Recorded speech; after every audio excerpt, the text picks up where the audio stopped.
Hello friends, Shashi Agarwal channel के अंदर मैं doctor Shashi Agarwal welcome to all. आज का जो हमारा टॉपिक है that is quick revision of capital structure chapter. और यहाँ पे मैंने समराइज तरीके से ये जो है हैंडी नोट्स है जिसके द्वारा हम कैपिटल स्ट्रक्चर को रिवाइज करने जा रहे हैं। और ये जो वीडियो है that is relevant for the student of MBA, also relevant for the student of MCOM, also relevant for the student of BBA fourth semester, and also relevant for the BCom जिनको financial management का subject है, also relevant for the competitive exam, also relevant for the UGC NET commerce and management। इसका जो PPT है that I have shared on my app, Edusam app, that is the app for economics course and management। और यहाँ पे मैंने इसको management batch के अंदर फ्री स्टडी मटेरियल के अंदर जो है शेयर किया हुआ है। अगर आपको मेरा ये एफर्ट जो है सही लगता है तो डू लाइक माय वीडियो, इसको शेयर कीजिए और मेरे चैनल शशि अग्रवाल को सब्सक्राइब कीजिए। थोड़ा सा मैं आपको अपनी ऐप के बारे में बता दूं। एडुसम ऐप जो है that is relevant for the student of commerce economics and management that provides customized solution to the commerce economics and management at one place. This is my phone number 7973179091। और ये financial management का course मैं वहाँ पे डाल चुकी हूँ।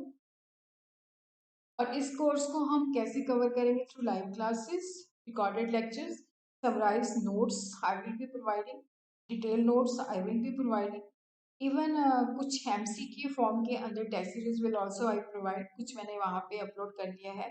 Doubt sessions के अंदर personalise attention will be paid. और प्रैक्टिस सीरीज डिपेंडिंग अपॉन कि आपको किस तरह के क्वेश्चंस आते हैं, डिस्क्रिप्टिव आते हैं, उसी के तहत आपको जो है प्रैक्टिस सीरीज जो है प्रोवाइड की जाएगी। तो आप इस ऐप को बड़ी आसानी के साथ गूगल प्ले स्टोर से डाउनलोड कर सकते हो। इसका लिंक, अपने कोर्स का link I will be sharing in the description box. So first of all, we will understand what are the basic concepts: capitalization, capital structure, and the financial structure. So what is the capitalization? उसका मतलब क्या होता है? Total amount of securities जो एक company ने issue, वहाँ पे कैपिटलाइजेशन जो है that is concerned with the quantum of the security which are issued by a company. Capitalisation की जब हम बात करते हैं तो that is a quantitative aspect जो हमें ओवरऑल क्वांटिटी के बारे में बताता है कि इतने हमने सिक्योरिटीज इशू की हुई हैं। But when we talk about the capital structure, that tells us about the proportionate amount of each security. Capital structure refers to the kind of security and the proportionate amount that make up the capitalization. Capital structure के अंदर कितना portion date का है, कितना portion equity का है, कितना portion जो है प्रेफरेंस शेयर का है, कितना पोर्शन जो है रिजर्व का है। Capital structure is made up of debt, equity, securities refer to the permanent financing of the firm. इसके अंदर जब whenever we read about the capital structure, long term debts का पोर्शन कितना है, प्रेफरेंस का पोर्शन कितना है, इक्विटी का पोर्शन कितना है। तो कैपिटल स्ट्रक्चर जो है that is concern with more qualitative aspect. Capital structure को मोटे मोटे हम कह सकते हैं कि how much debt is there, how much equity is there. And when we talk about the financial structure, that is the composed of a specified percentage of the short-term debts, long-term debts, and the shareholders' funds. So this is the liability side of the balance sheet. Financial structure refer to all the financial sources, whether they are short, whether they are long. So what is the financial break-even point? Financial break-even point जो है जहाँ पे हमारी earning before interest and taxes जो है that covers the, that is just equal to interest and preference dividend अगर हमने कोई preference issue किया हुआ है। और यहाँ पे क्या है कि हमारी जो अर्निंग पर शेयर है that is equal to zero. अगर हमने कोई प्रेफरेंस शेयर इशू नहीं किया तो वहाँ पे just equity share capital issue किया है और डेट इशू किया है, तो वहाँ पे हमारा फाइनेंशियल ब्रेक इवन पॉइंट जो फिक्स इंटरेस्ट चार्जेस है। अगर हमने प्रेफरेंस शेयर इशूज किया है तो interest plus preference dividend divided by 1 minus T. So what is the point of indifference? Earning पर शेयर, या इसको हम इक्विवेलेंसी पॉइंट और point of indifference refer to the earning before interest and taxes. Before interest and taxes यहाँ पे हम देखते हैं कि जैसे डिफरेंट लेवल्स ऑफ EBIT है। और यहाँ पे हम देखते हैं कि जहाँ पे हमारी जैसे हमने मतलब मान लो हमारे पास अल्टरनेटिव प्लान्स है, दो प्लान्स है, दोनों प्लान्स के अंदर एक ऐसा earning before interest taxes level जहाँ पे हमारी अर्निंग पर शेयर जो है सेम है, चाहे उस प्लान के अंदर कितना पोर्शन डेट और इक्विटी का है, दूसरे प्लान के अंदर डिफरेंट डेट और इक्विटी का पोर्शन है। तो दोनों के अंदर क्या है कि उस लेवल पे जहाँ पे वो दोनों इंटरसेक्ट करते हैं, जहाँ पे हमारी अर्निंग पर शेयर जो है that is the same irrespective of the debt and equity ratio. At this level of earning before interest and taxes, the rate of return on capital employed is equal to just the cost of debt. इसको हम break even level of earning before interest and taxes भी कह सकते हैं। तो जो capital structure है उसके अंदर हम इक्विटी भी हो सकती है, प्लस डेट भी हो सकता है, इक्विटी प्लस प्रेफरेंस शेयर भी हो सकता है, equity plus preference share plus debt भी हो सकता है। तो ऑप्टिमल कैपिटल स्ट्रक्चर का मतलब क्या होता है? वो कैपिटल स्ट्रक्चर जिसके अंदर हमने इतना पोर्शन डेट का रखा है, इतना पोर्शन हम इक्विटी का रखते हैं, इसके द्वारा हम अपनी वैल्यू ऑफ द फर्म को मैक्सिमाइज कर सकते हैं। और यहाँ पे हमारा जो ऑब्जेक्टिव होता है to minimise the cost of capital. और उसी तरह ऑप्टिमल कैपिटल स्ट्रक्चर में be defined as the capital structure और combination of the debt and equity, जिससे हमारी फर्म की वैल्यू मैक्सिमाइज हो जाए और इसी तरह जो शेयर होल्डर है उनकी वेल्थ मैक्सिमाइज हो जाए और कंपनी का जो ओवरऑल कॉस्ट है वो मिनिमाइज हो जाए। So what are the factors? देखो यहाँ पे हम देखते हैं कि कितना हिस्सा डेट का होना चाहिए, कितना हिस्सा इक्विटी का होना चाहिए। अगर हमारी ऑर्गेनाइजेशन के प्रॉफिट स्टेबल है और अर्निंग भी स्टेबल है तो we could have more debt. और उसी तरह अगर हमारी अर्निंग स्टेबल है तो हम डेट को ज़्यादा इंट्रोड्यूस करके अर्निंग पर शेयर को इन्हांस कर सकते हैं। हमारी कौन सी इंडस्ट्री को बिलोंग करता है, कहाँ क्या वहाँ पे अगर कैश की फॉर्म में सेल होती है तो we can have more debt. और फ्लोटेशन कॉस्ट कितनी है, गेस्टेशन पीरियड अगर बहुत लंबा है तो वी कुड हैव मोर। और फाइनेंशियल लेवरेज हमें वहाँ पे अडॉप्ट करनी चाहिए जहाँ पे हमारी अर्निंग स्टेबल है, सेल स्टेबल है।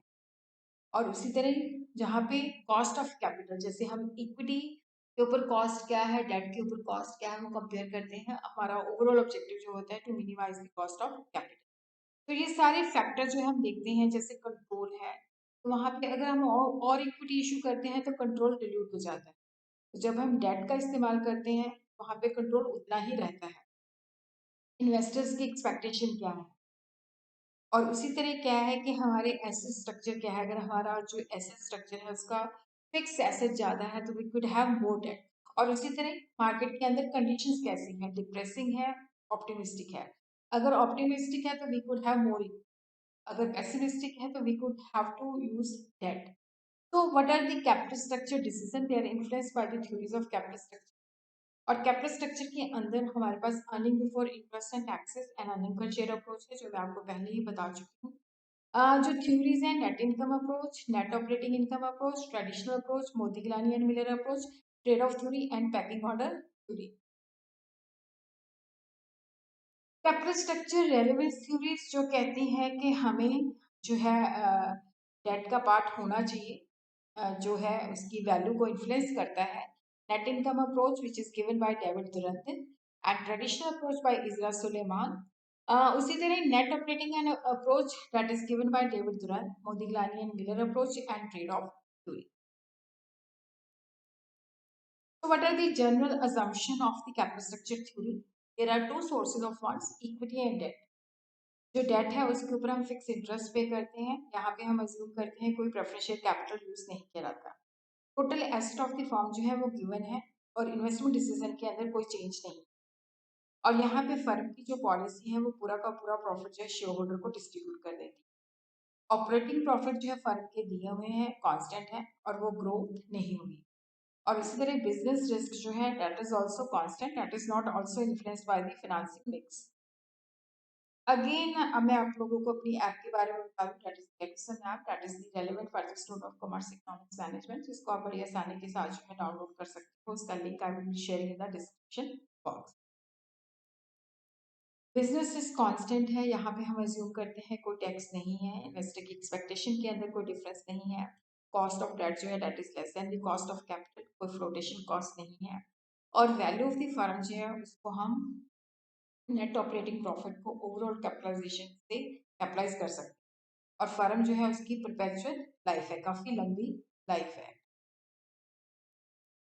So net income approach, which is given by David Durant, a firm can minimize the weighted average cost of capital, increase the value of the firm as well as the market price of the equity share by using debt financing to the maximum possible extent. ये जो net income approach है which is given by David Lunn, ये कहती है कि हम अपनी weighted average cost of capital को मिनिमाइज कर सकते हैं, वैल्यू ऑफ द फर्म को इंक्रीज कर सकते हैं। तो यहाँ पे हमें क्या करना पड़ेगा, डेट फिनेंसिंग को ज़्यादा यूज करना पड़ेगा। यहाँ पे जो एडिशनल एग्जम्पशन जो मैंने आपको बताई है कि जो कॉस्ट ऑफ डेट है और कॉस्ट ऑफ इक्विटी है, कि जिस मतलब चाहे जो मर्जी डेट और इक्विटी का रेशियो हो, जो कॉस्ट है वो कांस्टेंट रहती है। तो यहाँ पे अगर हम डेट का इस्तेमाल करते हैं तो जो इन्वेस्टर्स हैं उनकी रिस्क परसेप्शन को भी इफेक्ट नहीं करता। तो यहाँ पे हम देखते हैं कि जो वैल्यू है that is equal to S plus S जो है that is the market value of the share, और वैल्यू जो है that is the total market value of the firm. S को हम किस तरह से कैलकुलेट कर सकते हैं, earning which is available to the equity shareholder divided by the equity capitalisation rate. जो डी है that is the market value of the date, और यहाँ पे हम जो ओवरऑल कॉस्ट ऑफ कैपिटल है उसको earning before interest and taxes divided by D के द्वारा जो है कैलकुलेट कर सकते हैं।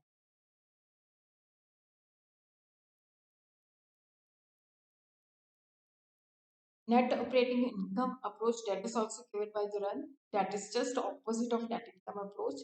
कि ये कहते हैं कि कोई कैपिटल जैसे डेट और इक्विटी के अंदर चेंज कर लो, उसके अंदर वैल्यू ऑफ द फर्म को इन्फ्लुएंस नहीं कर सकती। ओवरऑल कॉस्ट जो है वो कांस्टेंट रहेगी, चाहे जिस तरह का, चाहे हम डेट को ज्यादा रखें चाहे डेट को हम कम करें।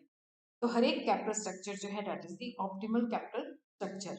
तो यहाँ पे वी को हम इस तरह से कैलकुलेट करते हैं, for interest and tax divided by overall cost of capital, ऐसे that is equal to P minus D, cost of equity और equity capitalization is equal to EBIT minus interest divided by B minus D।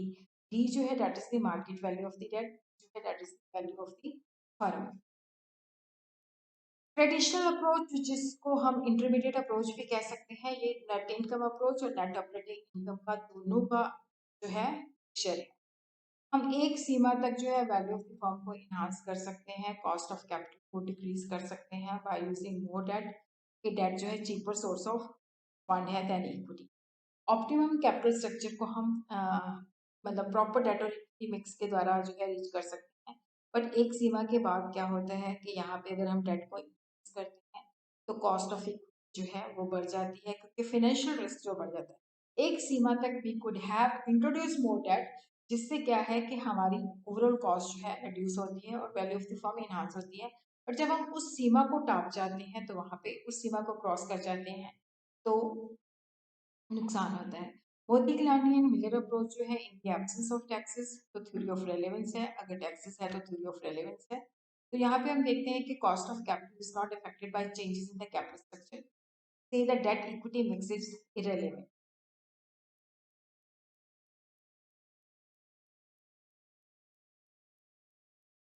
Packing order theory जो है that is proposed by Donaldson in 1961, एक stable dividend policy है। और यहाँ पे क्या होता है कि अगर फंड चाहिए तो हम इंटरनल फंड्स को ज़्यादा प्रेफर करते हैं, और यहाँ पे इक्विटी शेयर से वर्जन है।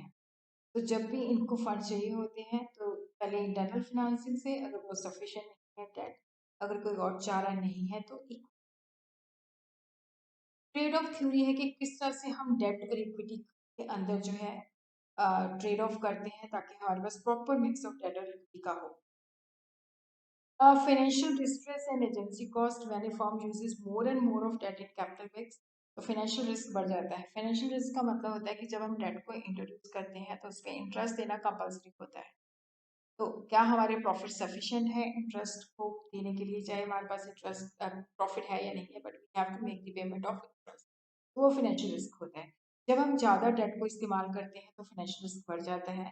और कई बार क्या होता है कि ऑर्गेनाइजेशन के पास सफिशिएंट प्रॉफिट नहीं होता कि वो फिक्स इंटरेस्ट को पे कर सके। और उसी तरह वो जो सप्लायर ऑफ द डेट है वो हो सकता है कि ऑर्गेनाइजेशन को इतना प्रेशराइज कर दें कि फर्म को जो है वाइंड अप करना पड़े, तो फर्म जो है फाइनेंशियल डिस्ट्रेस और बैंक्रप्सी के मोड में चली जाती है।